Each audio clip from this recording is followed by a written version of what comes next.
very powerful way for you to get clients and to build relationships and to meet new people. But there's a right way and a wrong way. And today, Tracy is with us to talk about how to do this in a non-spammy way. So I'm excited to talk about this specific to LinkedIn, because Tracy, your specialty really is all about the LinkedIn platform predominantly, correct? Yeah, it is. Although I've been doing marketing for, I don't know, 40 years, LinkedIn's been my specialty for about the last 6. Is that right? And what prompted you to want to specialize mostly in LinkedIn? The honest answer is I got fed up with Facebook and I just decided to give LinkedIn a go. So I did a couple of training courses and took the best of those and put it with my existing process I've been using for 25 odd years.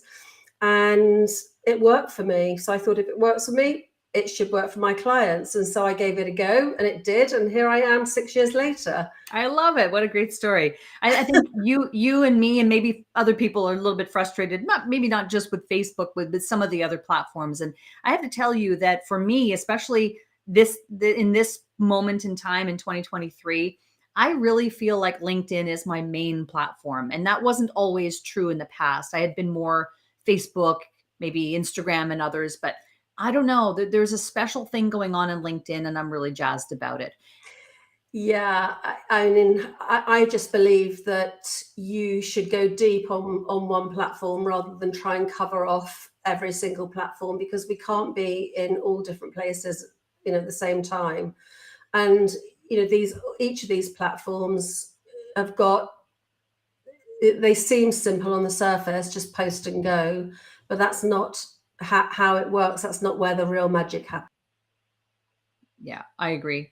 Well, let's talk about where the real magic happens, right? The real magic often is happening in the DMs. It really is going down in the DMs. So let's talk about that, because we all have been subject to spammy email or spammy messages, where we get those messages where we go, that's a hard no. So let's just talk about why are we seeing so many people still doing these spammy messages? Do they work? Is that why people are doing them?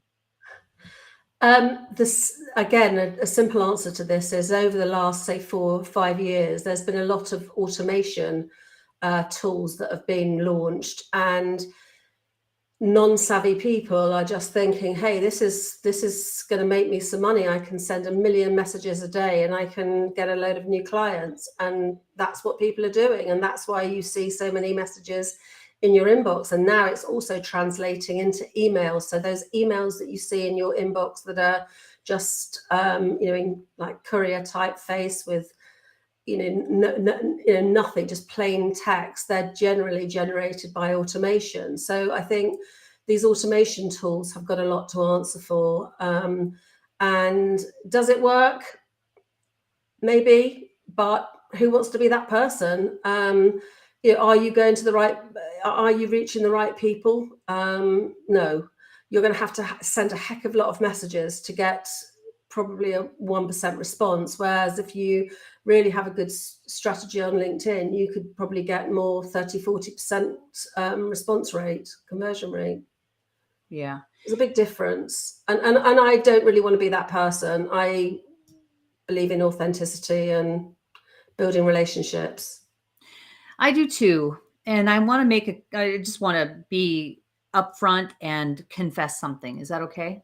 Go for it. Confess this to you, confess this to the audience who are watching the video, listening to the audio, or watching the video, yeah, listening to the audio. I don't remember what year this was. It might have been early 2020 or 2021. I hired a lead generation company to do some automated messages on LinkedIn. Great person, great people. It was fantastic.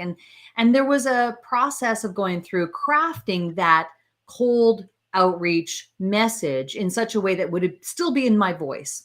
And I felt very confident about that. We went through the process. It did sound like my voice, but it was a cold messaging automated tool that was going to send these things out. So I bought into this and I said, okay, well, let's give it a try. And I would say after about a month or so, I just wasn't feeling it. I just knew instinctively that this was not the right direction. Mm. And I pulled the plug on that and said, no, I'm not going to do that. I'm actually going to go about this in a more authentic way going forward. Here's the bad part. In the process of that month, a lot of those automated messages went out to a whole bunch of people and they're stuck in the message thread now and I can't delete them. Oh. So I recently had an incident where I met someone who I really wanted to build a relationship with and meet and impress. And I went back and realized, oh no, he was sent one of those automated messages back in early 2020. I can't delete it. So now I'm going to try and continue this conversation with him. He can go back to the beginning and go, why would you have sent that out? And again, my confession is I've done the same thing, and I did, and when I see the messages that I used to send, I am embarrassed. They're not bad, but they're bad by today's standards because things have changed. When I started 6 years ago, the inbox was the place to get new clients. I'd connect with somebody, I would start a conversation. They'd ask me, what it was that I did. They'd say, can we have a call? I'd get a sale. But now, it isn't like that. And I think, and then the automation came in. So obviously I tried it. I try everything myself before I ever recommend it to a client. So yes, I tried it myself. But time's moved on again where I'm refining my everything that I do actually, so what I would write today is not necessarily what I would have written even last year. So don't beat yourself up about it. It's absolutely fine. Well, thank you. Thank you for counseling me through that because it took some counseling to, I was embarrassed and I thought, why did I do that? And I think that's really where we get to is why does anyone do that? It's because we want clients. We want to find a way to be able to do this at scale. And Okay. so Yeah. it comes from a good place, right? It comes from a place of wanting to serve more people and feeling really confident about what you do and the type of transformation you can provide to other people. But there's sometimes a right way and a wrong way to do it. And I think a lot of it has to do with your own beliefs, your own values, and what you believe to be the right way of doing it. So I want to transition into how can we start non-spammy direct mail message conversations? What are some strategies and some best practices that we ought to know about before we start sending DMs in LinkedIn? Okay. So just to sort of set the scene a little bit is that if you can imagine you've got a regular networking event and you go into the networking event and you go, hey, everybody, it's Tracy Burnett here. I got this thing to buy. Are you interested? Everybody think you're totally mad and think, who is this person? Just, I've never seen her in this meeting before. Whereas if you went in and you went up to people and shook their hand and asked their name and what they did and showed interest in them, then that is a totally different scenario. And that is, I think, is where the magic is in building relationships. So obviously, initially, if you're sending out a connection request message, you probably haven't got any, they don't know anything about you. But one thing you could do, for example, I have a spotlighting list, a hit list of people that, I come across in my daily travels around LinkedIn. And I think they fit my ideal client profile.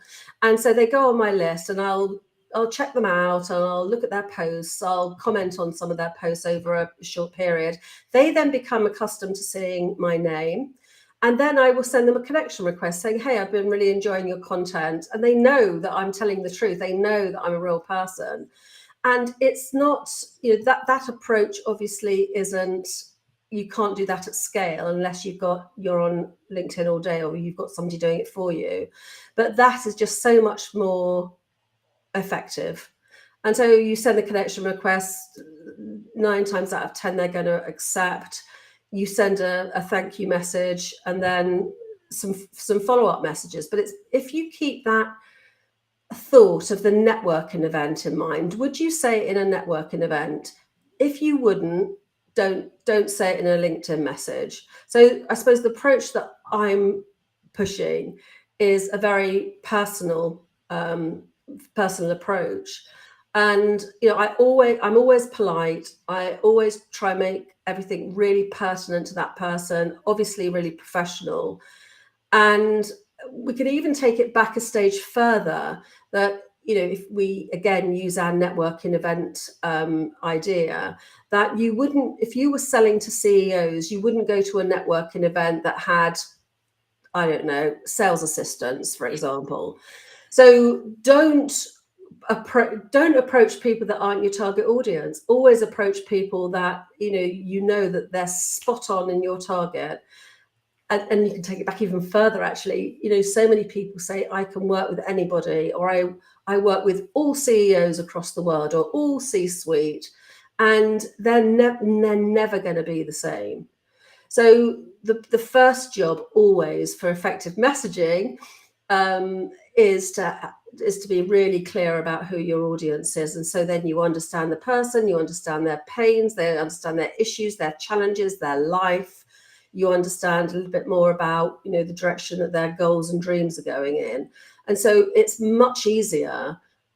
Again, if you're in a networking event, everybody's a CEO in, I don't know, the retail business, that, you pretty much know where your conversation is going to go, or the sorts of things that you can talk about.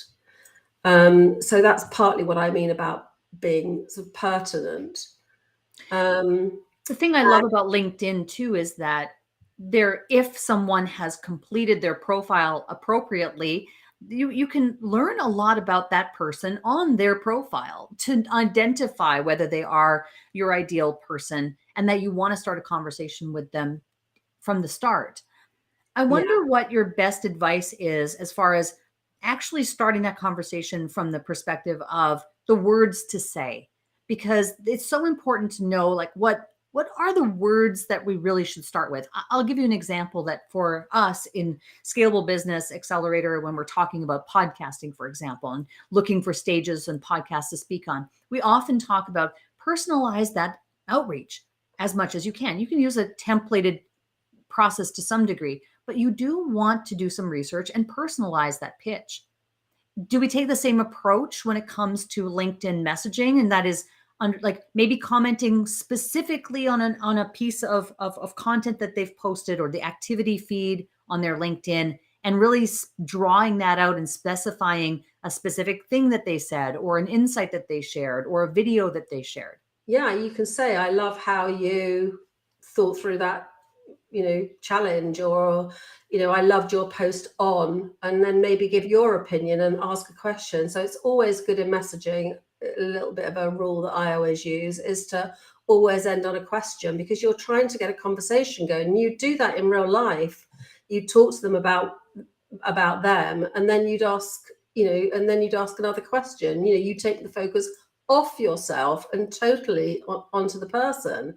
So you can ask a question about, their opinion, their views, their thoughts on a particular question that you have, or, if they're an expert in something, you can ask them, you can say, look, you're the expert in this. Could you please answer this, in brackets, simple question? Don't make anything complicated, but, try and keep it very, very friendly, and you be the one asking the questions.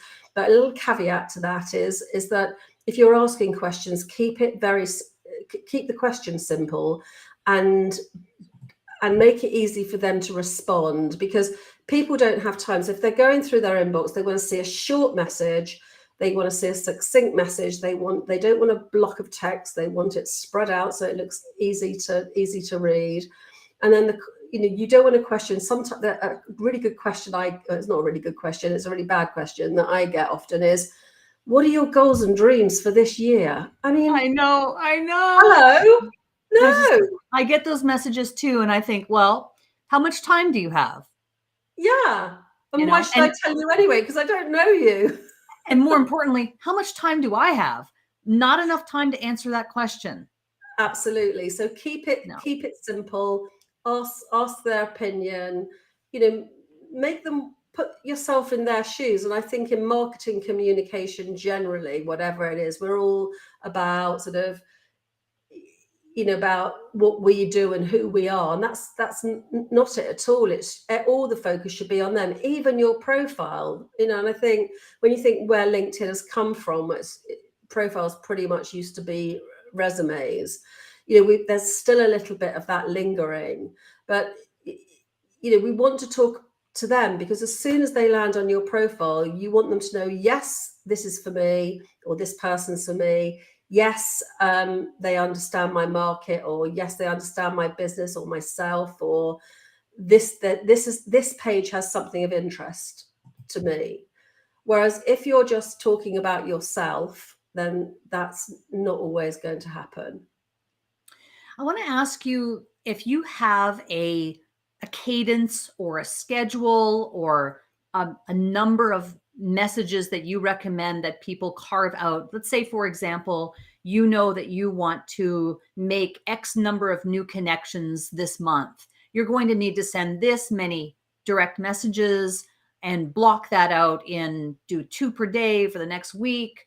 What is a cadence, or do you subscribe to the idea of a regular cadence of sending messages out in order to get the results you're after?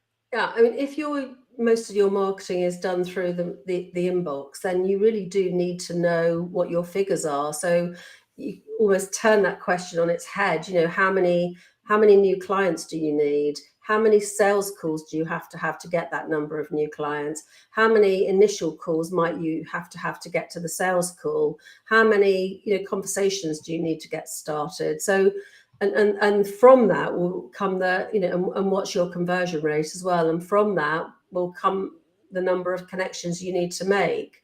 And so if then it says you need to make 1 million a month, 1 million connections a month, that's obviously not possible. So you need to adjust something along the line. So that's either not relying on the inbox for all your clients and maybe going down a content route, or getting clients from somewhere else, or changing your product so you can double the price, or changing your market a bit so they'll pay more. So there's so many little tweaks you can do, because you need to make marketing time efficient, cost efficient, and to ensure that it gets you the results. So I always start off with a kind of, what's your goal? What do you want to achieve this year? Let's work backwards from that. And if they've got any stats in place, so they can tell me certain things, and I can use those, and we can work everything back to what we need to start doing. Does that make sense? Yes. Yeah. I definitely subscribe to the idea of the reverse engineering. Start with the end in mind, and then work backwards from that and say to yourself, okay, well, if this is the goal, how will I go about achieving that? And there will be tweaks that you'll have to make likely along the way. Yes, but definitely. The thing that I hear from you today is that you can use and should use the inbox, the direct messaging capability on LinkedIn and other platforms as well, but do it in an authentic way, in an authentic voice. Do it by really not being spammy. Don't, the automations, it's not likely going to result in what you want it to result in. It's more advantageous to really truly connect with people on a genuine level. Yeah, absolutely. And do keep going. Don't always follow up. Keep on going, because I think a lot of people think, oh, I'm not going to message them again because they might think I'm being too pushy. But if it's the way you do it. Don't just say, hey, I'm just following up on my last message. Or the other classic line is, I'm just pushing this to the top of your inbox. Well, maybe I don't want it pushed to the top of my inbox. So it could be you send something that says, hey, I just read this article about X, Y, or Z, and I thought of you. Mm-hmm. Would you like me to send you the link? Or I read this article and it was about this, and my opinion on that is this. Would you like to see the article? So it's, again, I always think that networking event sort of scenario in the back of your mind just really does, really does work for me. Yeah, I love that you painted that picture, because I think we can all relate to the networking event. We've all been to those places, and we would never likely conduct ourselves in direct messages the way we do at a networking event, or and vice versa, right? So it's making that work together and saying to myself, like, would I approach someone like this? Would I say these words? Is this how I would start a conversation if I was shaking hands with someone right now at a conference in San Diego? No, Yeah. I probably wouldn't. So therefore, I'm not going to do it here either. Yeah. And if you're new to the game, write out some messages and sleep on it and come back to them the next day. You know, That's a good tip. it's just that sleep on it is so good, really, because you have, I don't know about you, but I have a feeling often, oh, that's not the right message. And if I get any sort of sense that I don't like the message, or it's not quite right, then I don't send it. I'll leave something till the next day. You just know it. You just sort of know it inside of you, and you go, "Ooh, I'm not sure that really sounds like me." Yeah, Tracy, this is great. I love the tips that you've shared, and I do believe in the power of LinkedIn. I think there's just a quality group of people there, and there's so much to be said for it as a platform to make connections. And I'd love for you to share how people can take your quiz. Tell us about the quiz on your website. okay, so you can find out whether you're a LinkedIn ninja or a LinkedIn learner. You just answer some questions, and then I give you a response depending on what your score is. And I give loads of advice and tips in about 2 or 3 emails following that. I'm a very practical, straight talking sort of person. So there's no fluff, and none of your time is wasted. It's something you can to put into action straight away. So yeah, I think you've got the link there, haven't you? TracyBurnett.com. Yeah. And Tracy with an E. Tracey. Yeah, if you go onto the homepage, there's a video on the right-hand side, and on the left-hand side, there's a link that you can use. Awesome. I love Yeah. that. And the last thing I would ask you, what is a tip, tool, tactic, or technique that's really helping you to market yourself and to market your, is it all LinkedIn, or are there other tools and things that you're doing that are really helping you to market yourself these days? Well, me personally, I really just do use LinkedIn. I think the probably the biggest tip, which if I go back 30 years when I started my business, I didn't, well, actually when I started online, which is about 20 years ago,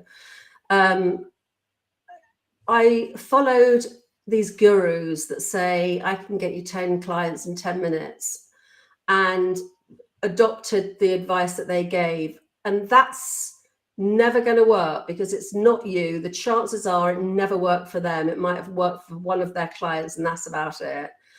And it's all geared to getting money in their pockets. And I spent a lot of money and a lot of time going down that route, and so have my clients.